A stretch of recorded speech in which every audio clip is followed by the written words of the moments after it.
মঙ্গলবার উত্তরাখণ্ডের উত্তরকাশীতে মেঘ ভাঙ্গা বৃষ্টির উপর থেকে মাটি, জল, কাদা, পাথর এসে বড় বড় যে বিল্ডিং ছিল, হোটেলগুলির আশেপাশে যে বাড়িঘর ছিল, নিমিষের মধ্যে বন্ধুরা সব শেষ হয়ে গেল। তোমরা দেখতেই পাচ্ছ বড় বড় বিল্ডিং কী হারে ভেঙে নদীর জলে নিয়ে চলে যাচ্ছে।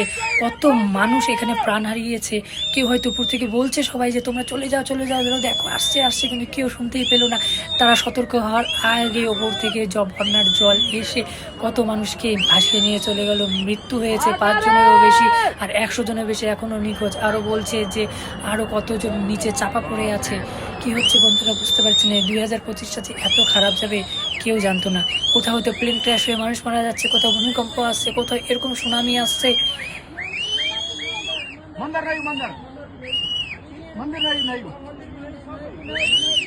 मन की मरी यार